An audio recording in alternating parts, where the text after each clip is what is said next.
In this video, I'm going to give you my Liverpool 11 I would play against Bournemouth. I'm also going to give you the 11 I think we'll play as well. There's a couple differences between the two teams. We're going to start and go with Alisson. He's already in there. I don't see a reason why Alisson should be dropped and shouldn't play this game. He's back fit, he's back in training. He played against Palace, and I thought it was okay. Obviously, Mamardashvili offers a great alternative throughout the season, but for now, Alisson starts. And that continuation from last year carries on into the centre-back pairing because... Again, I don't see a reason why Konate and Van Dijk should lose their place. Who to? Like, who the hell's coming in here? Endo, Reece Williams, what the hell are we doing? Mind you, if Van Dijk plays, people are talking about if Guehi comes in, who's going to play? Guehi or Konate? If Van Dijk carries on that bloody performance against Palace, it'd be Konate and Guehi starting and Van Dijk would be on bench. No, I don't think it'd be that. I think he had a really poor game, an uncharacteristically poor game. That is not the Van Dijk we know, right? So let it slide. Every player has bad games, and that just happens to be one of them. And I'd rather it was that game, by the way, than the first game of the season or a Premier League game. So Van Dijk and Konate start. I don't see an issue there at all. Both available, I'm pretty sure, as well. Both pretty fit. You're right back, I think. We'll go to left back. Left back's Kirkes. I think that's a given now. He will start the majority of games. This season in the Premier League, I think there'll be an element of rotation between Robertson. Robertson's good enough to come in and rotate the odd game. Not saying they should rotate half and half like my mate Bradley, my favourite player in the team. Bradley and Frimpong are going to do. They're probably going to rotate half the games, you'd like to think, right? 12 and 30 there. I think Bradley's carrying a bit of a muscle injury, I believe. It might be a knock. I think it's a muscle injury, so he's a bit touch and go. Therefore, I mean, he might make the bench, I don't know, but Frimpong's definitely available. I'm filming this on the Wednesday. If Bradley's available on Friday, I'd probably start Bradley. But Frimpong right now, again, he's done nothing wrong to be dropped as such because he had a good pre-season, in my opinion. He was really good against Palace. He scored the goal. I mean, if he meant it or not, he definitely didn't. But I thought he was really energetic down this side as well. And against a team with fullbacks like Palace, I think it's nice to have this recovery pace who can get back and deal with someone like Mitchell. There were loads of, let me use this ball here.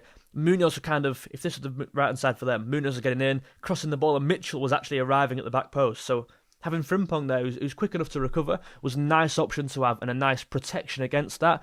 And I look at Bournemouth, and I'm going to speak about the Bournemouth side in a bit because this is a high-pressing, this is an all-action team, right? They like to get it in your face, Bournemouth. I know they've lost a couple players, none more so than Kirkes, right? So maybe that marauding left-back from last season, who Frimpong might have been dealing with last year, we've actually taken him off their hands. So I don't actually know how good this new left-back is, but I assume it's going to be a similar philosophy in that these full-backs are going to be high up the pitch, certainly the left-back.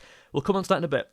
So there's your back five. I'd love you guys to let me know your team in the comments down below. And if you're new around here, if you get any value out of this video, make sure you leave a like and subscribe. It's entirely free. It really goes far in supporting my journey as a content creator, I guess. And hopefully, come about a year's time, this should be the place for you to be in terms of Liverpool community. Every match week, every game week, you get in here before and after the game.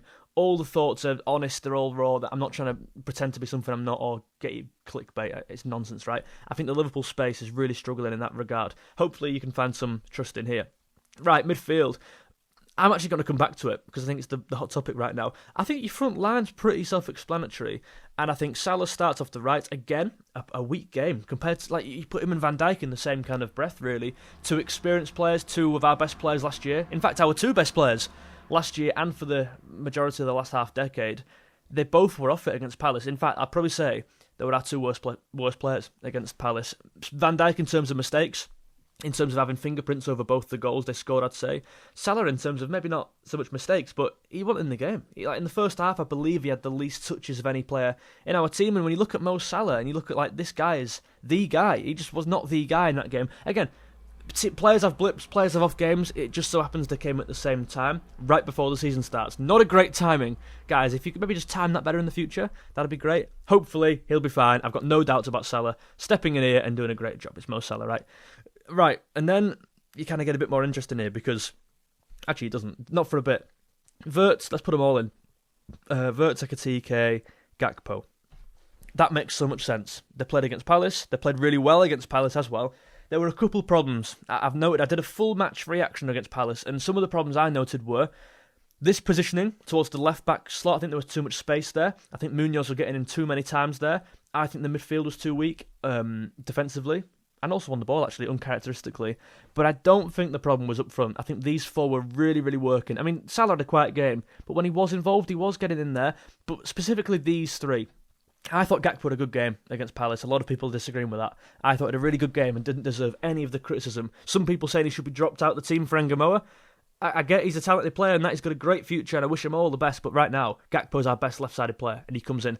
Until he's maybe signs and Ekitike is maybe becoming our best left-sided player, Gakpo starts this game. And I have absolutely no doubt he'll do well. Gakpo's a good player, mate, and if you can't understand his value in the team, then I struggle to kind of debate with you really, because he's gone under the radar, Gakpo, and he will be our scapegoat this year. And I hate to say that, but he just will be. Now Nunes and Diaz have gone. It will fall on someone's shoulders, and unfortunately, undeservedly, it will be Cody Gakpo. It's not going to be these two because they're new signings. It's not going to be Salah. If we lose games, it'll be him that takes the fall. I'm telling you, come back to this vid in a couple of months. I'm telling you, it will be him, and it's so undeserved. They don't deserve it. But anyway, that is your front four. I was really liking this kind of bounce board kind of thing from Ekitike, where you kind of Wirtz would have the ball, it bounce it off Ekitike, maybe one of these little flicks around the corner Ekitike was doing, them little turns, very Firmino-esque, right? Which I loved. I think their combination play was great. I think Wirtz has played towards the left-hand side of the pitch in this half space, similar to where he played for Bayer Leverkusen, sorry.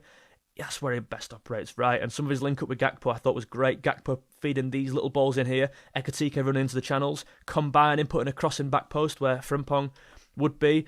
I really like what I was seeing, actually, certainly towards the left-hand side of that final third. So that, for me, stays unchanged. And obviously, it goes without saying, we will play that back three again. I'm sure we're going to talk about the second phase of play in a bit, so stay tuned for that.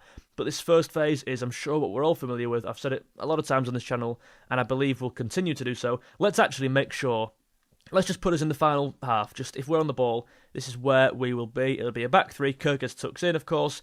Gakpo offers your width off the left. Kerkez left half space. Salah, his position's been not there. It wasn't there against Palace, but that's what it has been in pre-season. Ekitike plays up front, dropping in like this. So that leaves room for a midfield too, right? And obviously, Ahmet Gravenberch, who was so good last season, certainly towards the start, like if you look at last season, like a little graph or something of his performances, he would appear at the start, maybe it dropped a bit at the end, but the start, he really started well. He's suspended from the Palace game last year, so he doesn't play this game. I'd have liked him to have played the ideal world. He plays the Community Shield final, like, great. I mean, his wife had a kid. Hold it in. No, don't. I'm joking. But it would have been nice to have Gravenberch play that 90 minutes there, free up the legs of maybe a Szoboszlai, because he played the full... Did he play the full game? Someone come off from my car. I forgot who it were. Anyway, Gravenberch plays that game because he's not playing against Bournemouth. That'd have been nice as a rotation. But now he's missing 2 games in a row. I guess he gets a nice break. I guess that's a good thing in really. But we are losing that defensive presence, I guess.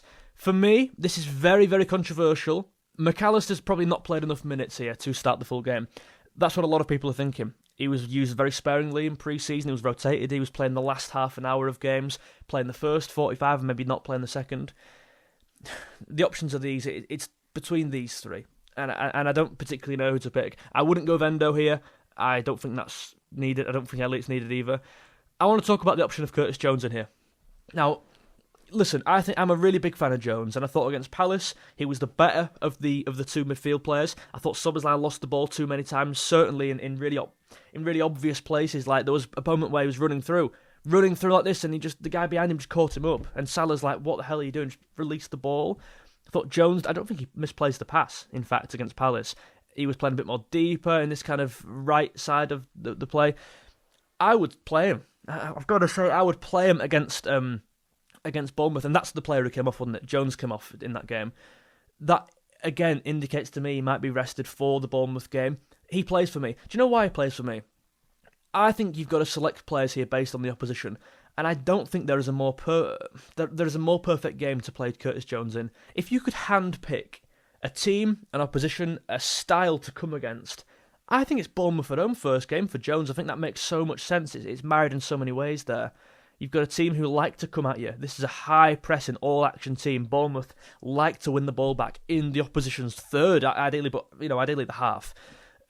They will be all over you. The midfield run, Christie, Cook. I don't know who will play, to be fair. They've got a very different team, I think, to last year. But that front line, whether it be Semenya, whether it be whoever, they like to get all over you, right? And Jones, his best attribute is that kind of keeping the ball, protecting the ball, ball progression as well. He can get the ball up the pitch. And I think against counter-attacks, when we're kind of... Can I highlight? No, I can't.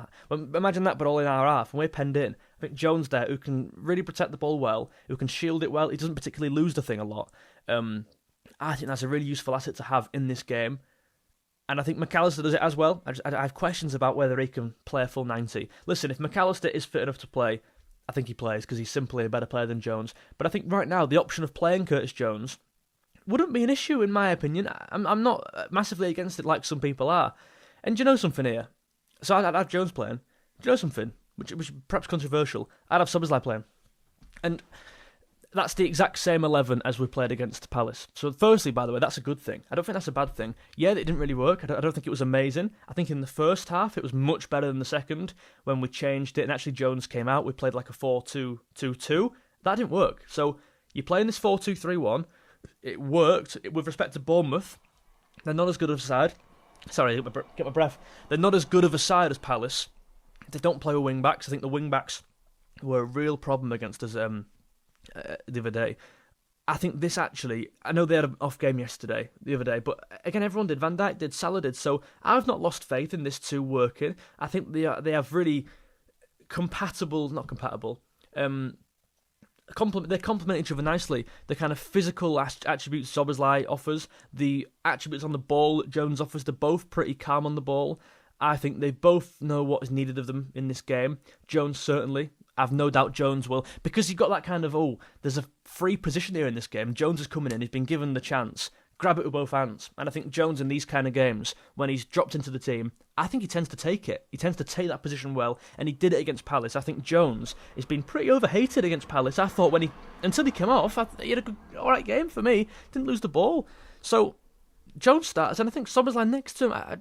The thing I would change, and it's not so much personnel, it's just how we are on the ball. Because I've spoken a lot about the second phase of play, right? And I think a few people have said this. It's a back two, and Kirkers wants to impact the game half the pitch. Kirkers has not come to Liverpool to play on the left of a back three. He's not that kind of guy. At Bournemouth, he was on the halfway line. His average position, he was the second highest left back in the Premier League up the pitch. Like, this guy wants to impact the game up the pitch, and we saw it against Palace. He puts a wicked ball in here to Mo Salah, who plays it to Dean Henderson's hands.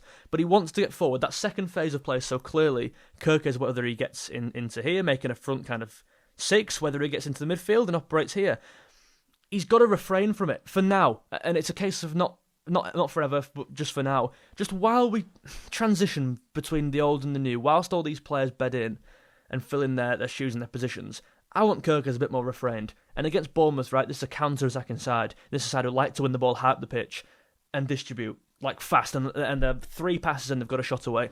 I think Kirkers has to hang back.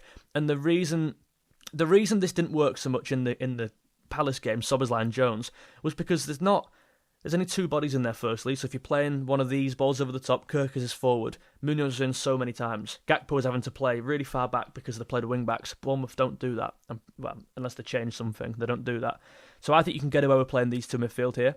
I think Kirkers needs to come into the middle more and offer a bit more support in there. If we're playing towards the right-hand side, I think, obviously we all move over, right? Kirkers is up here. You can't do that because you are just... That ball is so on. This ball into there. He's got to tuck in more.